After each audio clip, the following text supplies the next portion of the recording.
In the quiet outskirts of southern Kentucky lay an abandoned farmstead known to locals as Willow Creek Ranch. Once a thriving dairy farm, it had been deserted for nearly 50 years after the family that owned it mysteriously vanished. Stories of strange animal activity and eerie noises had since earned the property a sinister reputation. Locals warned against venturing near the ranch at night. The barn, in particular, was said to house a creature that defied natural explanation, a hybrid of beast and shadow, known only as the Beast of Willow Creek. Ben and Lucy, two college students with a shared interest in urban legends, decided to investigate the infamous farm for their paranormal podcast. They arrived at the property just before sunset, armed with cameras, flashlights, and recording equipment. The ranch was a chilling sight. The main house was overgrown with ivy, its windows shattered. The barn stood in the distance, its massive wooden door slightly ajar, as though inviting them in. "This is going to be great," Ben said, his excitement masking his unease. Lucy glanced at the barn. "Let's hope we don't regret this." As they approached the barn, the air grew colder, and an unnatural stillness settled over the area. The usual sounds of rural life, crickets chirping, birds calling, were absent. Inside, the barn was cavernous and eerily empty, its air thick with the smell of damp hay and rot. Dust motes floated in the weak beam of their flashlights. "Look at this," Lucy whispered, pointing to claw marks gouged deep into one of the wooden beams. The grooves were wide and jagged, far larger than anything a normal animal could have made. Ben leaned closer. "Maybe it's just an old bear." A sudden rustling interrupted him. They spun around, their flashlights darting across the barn, but nothing was there. As they moved deeper into the barn, they began to hear soft, rhythmic thumping from above. Lucy directed her flashlight toward the rafters, but the beam only revealed empty wooden beams and cobwebs. Then they saw them, two glowing, yellow eyes staring down at them from the far corner of the barn. "Is that a raccoon?" Ben whispered, though he knew it couldn't be. The eyes were too large, too bright, and they didn't blink. The thumping grew louder, closer, as if whatever owned those eyes was moving toward them. Suddenly, the eyes disappeared, and the sound stopped. Before they could react, a deafening screech filled the barn, unlike anything they had ever heard. It was part roar, part wail, and entirely unnatural. They turned to run, but the barn doors slammed shut with a force that shook the ground. Panic set in as they tried to pry them open, but they wouldn't budge. A deep growl rumbled behind them. Slowly they turned. Standing in the shadows was a creature that defied logic. It was massive, its hunched body covered in matted fur. Its face was a grotesque mix of animal and human features, with a mouth full of jagged teeth and glowing yellow eyes that radiated malice. The creature lunged, its massive claws swiping at the air where Ben had just been standing. They sprinted toward the ladder, leading to the hayloft, climbing desperately as the beast roared below them. From their perch, they could see the creature pacing the barn floor, its movements unnervingly intelligent. It stared up at them, snarling, and then began to climb the support beams with terrifying speed. "We have to get out of here," Lucy screamed. Ben spotted a narrow window on the loft's far side. "That's our only chance." They crawled toward the window, the beast's growls growing louder behind them. As Ben kicked the glass out, Lucy turned to see the creature just feet away, its claws scraping the wood. They leapt from the window, landing hard on the ground outside. Ignoring the pain, they scrambled to their feet and ran toward their car parked near the main house. The creature didn't follow them outside. Instead, it stood in the window, watching them with its glowing eyes as they sped away. Once safe, Ben and Lucy reviewed the footage they had captured. To their horror, the creature appeared in several frames, its distorted shape shifting as it moved. But when they tried to upload the evidence to their podcast, the files became corrupted, as though the creature didn't want its existence revealed. Local authorities dismissed their story as a hoax, but Ben and Lucy knew the truth. They never returned to Willow Creek Ranch, but the nightmares stayed with them for years. To this day, travelers passing by the abandoned ranch report seeing glowing eyes in the darkness or hearing unearthly growls echoing from the barn. Some believe the creature is the vengeful spirit of the farmer who once lived there, twisted by whatever caused his family's disappearance. But one thing is certain, the beast of Willow Creek is still watching.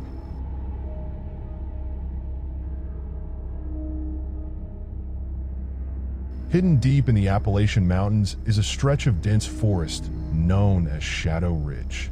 This remote area is shrouded in legend, infamous for disappearances and bizarre animal encounters. Locals tell stories of a creature that roams the woods under the light of the full moon, something neither fully wolf nor man, but a horrifying blend of both.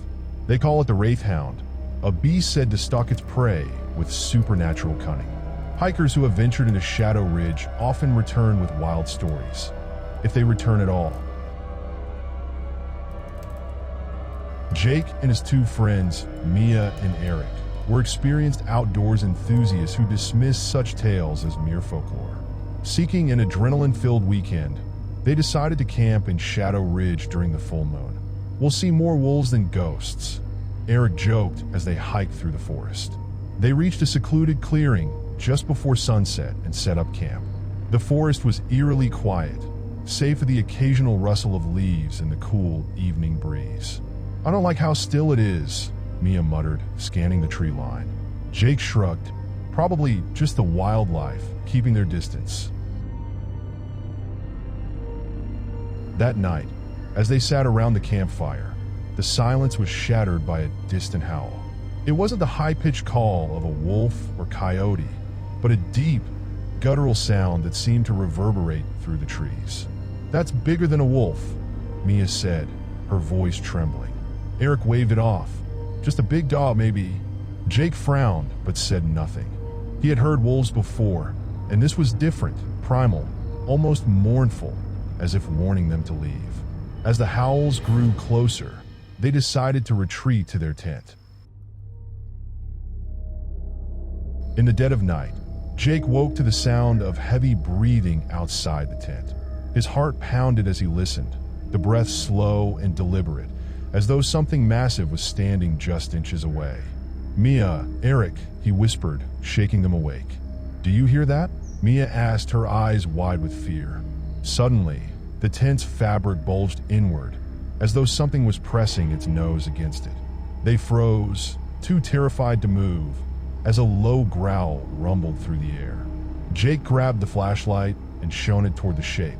For a split second, they saw a set of glowing yellow eyes before the figure retreated into the darkness. At dawn, they emerged from the tent to find the campsite in disarray.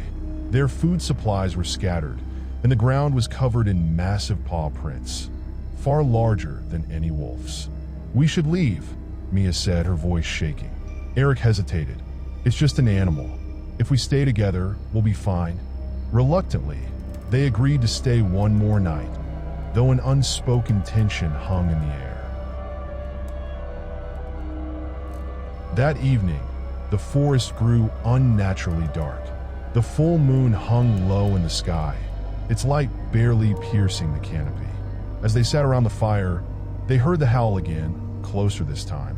"Maybe we should pack up," Jake suggested. Before they could move, the howl turned into a series of sharp barks, followed by the sound of something crashing through the underbrush. "It's coming!" Mia screamed. They grabbed their flashlights and shone them toward the sound. In the distance, they saw it. A hulking creature, its body covered in matted fur, its limbs unnaturally long, and its glowing yellow eyes fixed on them. The creature let out a deafening roar and charged toward the clearing. Panicked, they scattered, running blindly into the woods. Jake sprinted through the trees, his flashlight flickering. Behind him, he heard Eric shouting, followed by a blood-curdling scream that was abruptly cut off. "Mia! Eric!" Jake yelled, but there was no response. He stumbled into a ravine, scraping his hands and knees. The growls were all around him now, echoing in the dense forest. Suddenly, he saw Mia ahead, her flashlight waving frantically. "This way," she cried. They found a narrow cave hidden beneath an outcropping of rock and squeezed inside, their breaths ragged. Outside, the creature paced, its heavy footsteps circling the entrance. Jake and Mia huddled together, trying to stay silent. Every so often, they saw the creature's shadow pass by, its growls growing more frustrated. "We can't stay here," Mia whispered. "It'll wait us out." Jake nodded. "We'll make a run for the car when it moves away." After what felt like hours, the growls faded. They crept out of the cave and ran as fast as they could, adrenaline pushing them through the forest. When they reached the parking area, the creature's howl echoed one last time, distant but still menacing. They jumped into the car and sped away, leaving Shadow Ridge behind. Eric was never found. Authorities dismissed the story, blaming his disappearance on a bear attack. But Jake and Mia knew the truth. Whatever stalked them that night was no ordinary animal. To this day, Jake refuses to set foot in the wilderness, haunted by the memory of those glowing eyes and the unearthly howl. The locals of Shadow Ridge still whisper about the creature that roams the woods under the full moon. Some believe it's a guardian spirit protecting the forest. Others think it's a cursed soul doomed to wander forever. One thing is certain: if you hear its howl, you're already too close.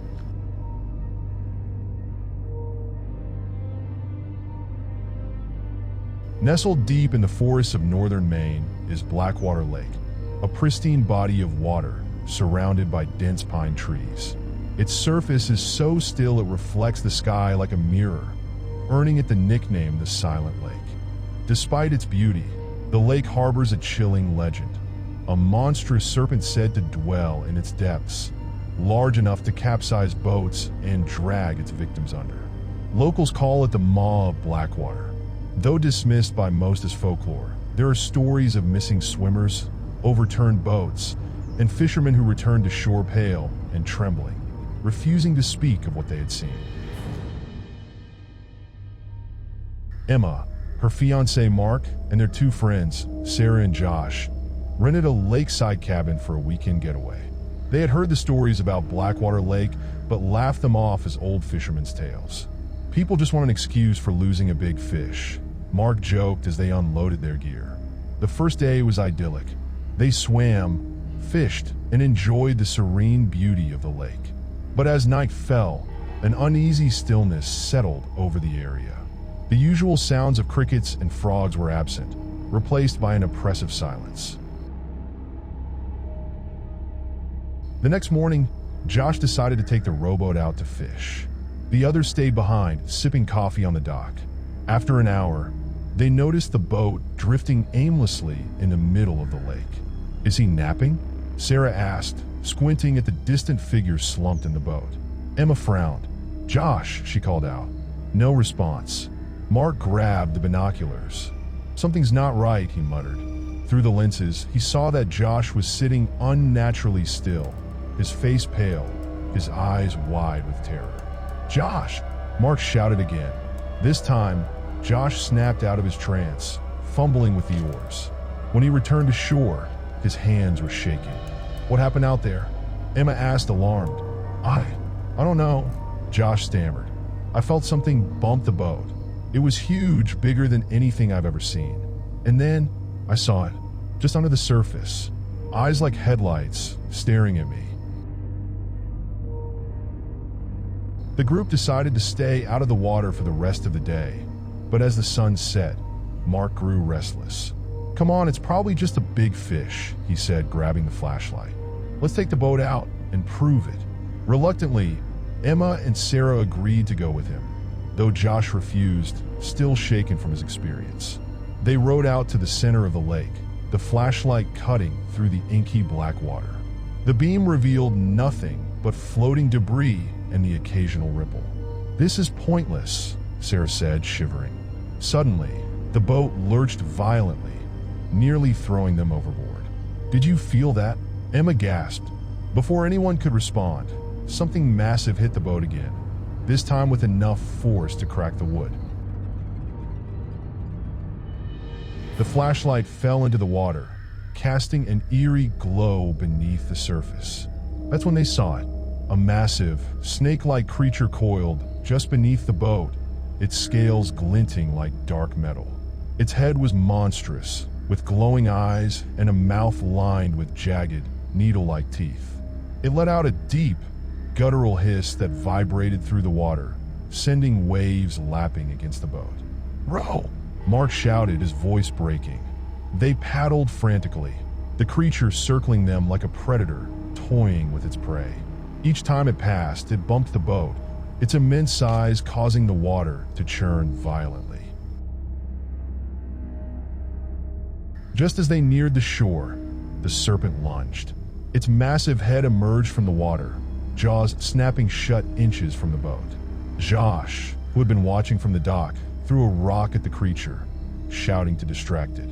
The serpent paused, its glowing eyes fixing on him. Then, with a final hiss, it vanished beneath the waves. The group pulled the boat onto the shore and ran back to the cabin, locking the doors and windows. At dawn, they packed their things and left, vowing never to return. Before they drove away, Emma glanced back at the lake.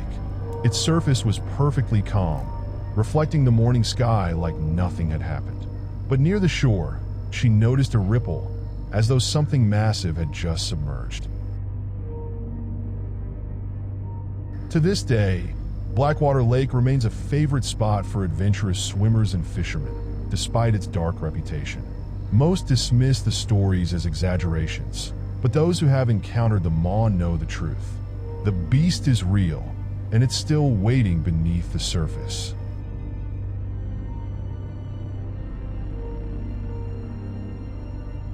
In a remote part of Oregon lies Ashen Grove Forest, a sprawling woodland known for its haunting beauty and eerie silence. Locals speak of strange occurrences in the area, particularly an unnerving sound that pierces the night, a scream that doesn't quite sound human or animal. Hunters and hikers alike have shared tales of encountering an unusual fox deep in the woods. Unlike its skittish brethren, this fox doesn't flee from humans. Instead, it watches, silent, unmoving, and impossibly intelligent. They call it the screaming fox. Tom and his girlfriend Jenna, both avid nature enthusiasts, decided to spend a weekend camping in Ashen Grove. Despite the legends, they were drawn to the forest's unspoiled beauty and the promise of solitude. "It's just a fox," Tom said dismissively when Jenna brought up the stories. "They make weird noises sometimes. It's nothing supernatural." Jenna shrugged, but couldn't shake the unease that crept over her as they set up camp near the edge of a dense thicket. That evening, as the sun dipped below the horizon, the forest seemed to close in around them. The campfire cast flickering shadows, and the night was unusually quiet. Then, a distant scream shattered the silence. It was high-pitched, sharp, and echoed unnaturally through the trees. Jenna froze. "What was that?" "Probably just a fox," Tom said, though his voice lacked conviction. A few minutes later, they heard it again, closer this time. Tom shone his flashlight into the woods, the beam slicing through the darkness. There, just beyond the firelight, stood a fox. Its fur was an unnatural shade of black, and its eyes glowed faintly in the dark. It didn't move, didn't blink, just stared. "See? Just a fox," Tom said, though his hands shook as he lowered the flashlight. But Jenna wasn't convinced. "It's not acting right." Throughout the night, the screams grew more frequent, echoing from different directions. Each time, they sounded closer, more aggressive. At one point, Jenna woke Tom. "There's something outside," she whispered, clutching his arm. He grabbed the flashlight and unzipped the tent just enough to peer outside. The black fox was there, sitting just feet away, its head tilted slightly as if studying them. Tom threw a rock in its direction, but the fox didn't flinch. Instead, it let out a guttural growl that didn't belong to such a small creature. "We're leaving in the morning," Jenna said, her voice trembling. Before dawn, they heard rustling outside the tent, followed by heavy breathing. It wasn't the delicate sound of an animal sniffing, but something larger, something unnatural. When they unzipped the tent, they found not one, but 3 black foxes surrounding the campfire, their glowing eyes fixed on the tent. Tom grabbed his knife, while Jenna clutched a makeshift torch from the fire. As they stepped out, the foxes stood their ground, their low growls harmonizing into a chilling sound. "Stay behind me," Tom whispered. When he took a step forward, the largest fox screamed, a sound so piercing it made Jenna drop the torch. The firelight flickered, and the foxes disappeared into the shadows as if they were never there. They abandoned their gear and sprinted toward their car, the screams echoing behind them. At one point, Jenna glanced back and saw the black fox standing in the middle of the trail. Its mouth was open, but instead of a scream, it emitted a low, rumbling laugh. When they reached the car, the forest fell silent again. They drove away, hearts racing, not stopping until they were miles away from Ashen Grove. When they returned to the site with rangers the following day, their campsite was untouched, as if they had never been there. But the rangers were uneasy. "You're not the first to report something strange out here," one of them admitted. "But whatever you saw, it's better to leave it be." To this day, hikers in Ashen Grove claim to hear its screams and catch glimpses of its glowing eyes in the dark. Some believe the fox is a spirit, a guardian of the forest. Others think it's a shapeshifter or a creature from another realm. But those who have encountered it agree on one thing: the black fox is no ordinary animal. It watches, it waits, and it never forgets.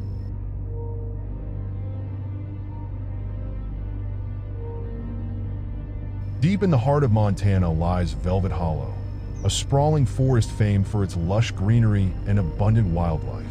But among hunters and campers, it is whispered about for a darker reason. The forest is said to be haunted by a creature known as the Shadow Stag, a monstrous deer with glowing antlers and a body that seems to dissolve into the mist. Stories speak of people who enter the woods only to return disoriented, claiming to have been stalked by the stag. Some describe it as an omen of death, while others insist it's a guardian of the forest, punishing those who trespass with malicious intent. For Sam, a seasoned hunter, the legend was just that, a story to scare rookies. When his cousin Jake suggested they hunt in Velvet Hollow, Sam jumped at the chance. "I've been hunting for 20 years, Sam said as they drove to the forest. "If there's a giant stag out there, I'll be the one to bag it." Jake, younger and more superstitious, was less enthusiastic. "I just hope we don't regret this," he muttered. They arrived at the edge of the forest just before dusk. The air was crisp, the trees towering above them like silent sentinels. As they trekked deeper into the forest, the silence became oppressive. There were no birds, no rustling leaves, just the sound of their boots crunching on the undergrowth. "Quiet out here," Jake remarked, his voice hushed. "Means the deer are near," Sam replied confidently. After an hour of searching, they came across massive hoof prints in the mud. The tracks were unlike anything Sam had ever seen. Too large, too deep, and with an odd, almost claw-like indentation at the front. "Looks like your shadow stag is real," Sam joked, though his grin didn't reach his eyes. As night fell, they set up camp near a small clearing. The moonlight filtered through the trees, casting eerie shadows. They ate in relative silence, both feeling the weight of the forest's unnatural stillness. Suddenly, Jake froze. "Did you see that?" he whispered. Sam followed his cousin's gaze and spotted it, a faint glow in the distance, like two lanterns swaying in the dark. As the glow grew closer, they realized it was the antlers of an enormous stag. The creature stepped into the clearing, its body shrouded in mist. Its eyes glowed a cold, piercing blue, and its breath came out in visible puffs despite the mild evening. "It's just a deer," Sam said, though his voice wavered. The stag tilted its head, as if mocking his words, and let out a deep, resonant bellow that shook the trees. Sam raised his rifle, but before he could fire, the stag charged. It moved impossibly fast, its hooves making no sound as it barreled toward them. "Run!" Jake shouted, grabbing Sam's arm. They fled into the forest, the stag's glowing antlers bobbing behind them. Every time they thought they had lost it, the bellowing roar would echo from an impossible direction. First ahead, then to the side, then behind. They stumbled into a dense thicket, gasping for breath. Sam turned to look back and saw the stag standing just at the edge of the trees, its glowing eyes fixed on him. "It's toying with us," Jake said, his voice barely audible. They eventually emerged into another clearing, this one dominated by a massive, gnarled oak tree. Strange symbols were carved into the bark, and the ground around it was littered with bones. Some animal, some disturbingly human-like. "I think we're in its territory," Jake said, backing away. The stag appeared at the edge of the clearing, its body now fully visible. Its fur was black as night, its legs unnaturally long, and its antlers seemed to pulse with light. "Stay back!" Sam shouted, raising his rifle again. The stag didn't move. Instead, it let out another bellow, and the light from its antlers exploded outward, bathing the clearing in an unearthly glow. Sam and Jake were frozen, unable to move as the light enveloped them. The stag stepped closer, its glowing eyes locking onto Sam. Suddenly, Sam dropped his rifle. He didn't know why, but the weapon felt unbearably heavy, as if the stag's gaze was willing him to surrender. Then, without warning, the stag turned and walked into the forest, its form dissolving into the mist. When they returned to the truck at dawn, they found deep gashes in the vehicle's doors, as though massive antlers had scraped against it. Sam refused to speak of the encounter, though he never hunted again. Jake, however, shared the story, warning others to stay away from Velvet Hollow. Locals believe the shadow stag is more than an animal. It's a spirit, a guardian of the forest that punishes those who disrespect its domain. The symbols carved into the oak tree remain a mystery, though some say they are warnings left by those who have encountered the creature and lived to tell the tale.